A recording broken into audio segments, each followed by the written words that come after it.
So I wanted to show you guys the one complaint I did have about the Ranger. Other than the lack of interior, just amenities essentially, unless you buy the Lariat package basically. They're skimping you. But, I got tons of videos showing you how you can just buy bolt-ons and make it your own, you know. Like even the tremor, you can make your own tremor, you know. So there it is, right there. That's the only complaint I got after 36,000 miles is that door handle right there. It's supposed to be covered. You can see that one has like a flat thing to put your fingers on and it snaps over, right? Well, this one's snapped right off. So basically, if your seat is back all the way, when you try to get in the truck, that thing sticks out. So as you're getting in, my daughter, her shoulders scraped across this as she was getting in. And you're supposed to pull the handle towards you, right? You pull it in like this, and it opens the door. Well, if you push it the other way, it snaps because it's just plastic. It's just hard plastic. And it just snapped right off, like this little hinge. That's all supposed to be flat piece. I think I left the piece in my glove box. Where the heck did I put it? It might be laying down on the floor in the back or something. But the piece is still in the truck. And this unit is like $300. So, yeah. I mean, I went to the dealership and that I actually bought it from, and they told me the guy, I don't know, he's just like, well, if your kid did it, they're not going to cover it. And, I'm like, well, it's a design issue. I mean, you shouldn't be, getting in the vehicle shouldn't break shit. You know what I mean? That's kind of my stance, right? Like, I'm not a fucking scumbag hustler. I'm not trying to get free shit, but when I buy a $30,000 vehicle, I expect to be able to get in the fucking door without breaking something and sit in the chair. My 10-year-old wasn't hanging on the thing like a fucking jungle gym. She tried to get in the truck and sit in the fucking seat. You know what I mean? So the guy didn't, he's being an asshole. He's insulting me. Your kid's a fucking idiot, basically. You ain't getting shit. So, and it's a shame because I bought a lot of parts from that dealership and through that dealership. So, I'm in Syracuse, New York, and I was at the bank one day when they raised my taxes on my mortgage, and this guy behind me's laughing while he's listening to me bitch to the teller that my taxes went up, but they closed the school anyways. And he's laughing, and he's like, "Hey, is that your Ranger outside?" And I'm like, "Yeah." He's like, "Oh, I really like your emblems that you painted and your rims and all the little red highlights you got, And I'm like, "Oh, geez, thanks, And he's like, "Oh, hey, I own, you should come down if you get any tickets in that truck, stop down. I own Coroner Ford." He owns a dealership. He's like, "We'll see if we can get those taken care of for you." So I'm just laughing. Like, this guy is, he's like a fellow patriot that doesn't like the government and, bending us over, essentially. So a couple weeks later, that happened. But I forgot about the guy. And when the dealer I bought it from was basically insulting me and just didn't want to they didn't even look at the fucking thing. He wouldn't even come outside and look at the door handle for me. He's just telling me no.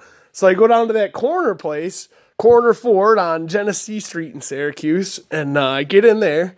And it's the day after the holiday, right? After Christmas. So everybody's a little busy and, they're rushing, and I went right around lunchtime too. So like they weren't super happy to see me, but I mean, once I told them what was going on, they actually fucking went and looked at it. And I didn't even tell them like I met the guy that owned the place or whatever. I just kept my mouth shut. So a guy ends up going out, looks at it, comes back in. He's like, "Oh yeah, we'll just write that up. We ain't even got to take pictures. Fucking, we'll call you when the new one comes in and install it. No big deal. We'll just have them warranty it. That's, you should be able to get in your vehicle." I'm just like, wow, yeah, I agree. It was that simple, It's like, so I really recommend that dealership. They're, they're watching out for the little guy, it seems like, a little bit over there. And so, you know, as soon as they said they would do that, I asked them if they would schedule me a pan service on the transmission and a rear diff switch out, because I'm just out of warranty, you know, and I want to switch out my tranny and my rear diff and keep the truck running tip top, because I always put the red line in it every 3,000, and I want to give it good fluids because I believe in the product. So if you take care of it, works good, find yourself a good dealer, you know, that'll take care of you, basically, and not just broom you out the door. So, yeah, I mean, that's 36,000 miles. Excuse me. The only problem I've had is that door handle. It's never been in for anything major. That goddamn evap sensor on the fuel system fucking just... it never goes away. So it comes back maybe every other time I drive. You just blow the coat out and it's gone. You know, it's, I don't know what to do with it. They changed that when I first got it, the evap sensor, and it's just, yeah, Ford's fuel system and the way they monitor the alarms on it are just weird. I've never seen the truck run funny or anything. It just trips that alarm, you know. After 10,000 miles, maybe 15, I mean, I had this truck tuned by Roush. So, you know, that supposedly voids the warranty. Well, I made it, you know. So anybody that's not, it's like, oh, geez, should I tune the truck, Rick? Oh, geez, you know, tune the fucking thing. They got a Ford Performance one, too. And they both got warranties. It's essentially the same tune. I've looked at the curve on the dyno. It's Ford Performance basically called Roush and licensed their fucking tune. You know what I mean? That's pretty much what happened. It's just a really low, you know, it's nothing crazy. It just gives it a bunch of mid-band. The mid-band is just so beautiful when you put that Roush tune on. And like I said, it's the same torque curve on the Ford Performance one on the dyno. So either one is just going to give you a great mid-band without beating the fuck out of the engine, you know? The 10-speed, that takes a while to get used to. I really didn't like it for the first 10,000 miles. I mean, because you don't really want to fuck with it when you're breaking it in. I really just left it in drive a lot, you know, and didn't really want to get too crazy. And I would shift it once in a while and try to get used to it. And like sometimes when I'd pull up to a light, I would forget that it downshifts into first automatically and that I was even in standard mode. And it's weird because you're not working a clutch. So, you know, you got to find how you use it, basically. It's a very multifaceted, like, piece of equipment. And, I mean, it's supposed to be in an F-150, so you can't really beat the shit out of it with this four-cylinder. You know, it's weird messing with it. I like to use it on the highway when I'm at speed. Like, on the thruway up here, you're 74 miles an hour for hours. So, you know, I'll put it in, like, ninth gear or something and go between 10th and 9th when I'm driving, and when I'm passing somebody, I just go down to 9th, or if there's a big hill and I want to just motor right up at full Turks, I just go down to 9th, and, you know, you get that boost passing ability on a highway, and so sometimes when you, plus on the highway, even just the gears, it seems like, you know, like 9th is like, it's just wide, so you can like stay in 9th and, you know, shifting up through the other ones, you only get like 10 miles an hour difference. Like between 30 and 40, you're shifting, maybe even twice.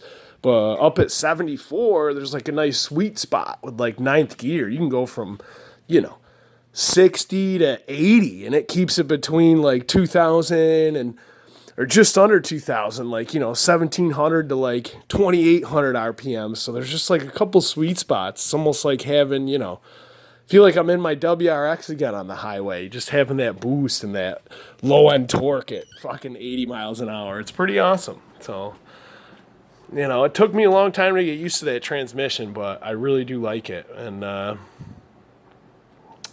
yeah, I don't really know what else to say. I put heated seats and leather in it and leather wheel and a lot of different upgrades you can see in my videos, and just made it a little more comfortable for me, you know, but base model with a 4-cylinder and a 10-speed transmission, this truck is unfucking believably good deal. And I recommend that to anyone. If you want to get in this truck, get a base model and then spend your money on your own. Get shit that you like to personalize the truck and upgrade it. One of the first things you should do is upgrade the suspension, and then just start painting stuff. You don't need to buy, a super sexy big dick model that's $15,000 extra when you can take $2,500 and have the same amount of parts if you do the work yourself. So, no matter what you spend on this truck, you're getting the same engine and the transmission. So you're really just like a ricer buying like cosmetic shit when you spend extra on this truck. It behooves you to get one of the lower models and church her up. I mean, FX4, yeah, I got that because it's got a lot of traction control and traction management and all that different shit in there. So that, and you get your skid plates and all that. So that's understandable. But anything besides that, you should just do it yourself. So that's it. It's out of warranty. Runs like a top. I'm about to put some more red line in her. We'll get her going for like 200,000, I'm saying, before, we'll see what happens. So, pan service is coming up. If you got an extended cab, watch out for that little door handle. Take care.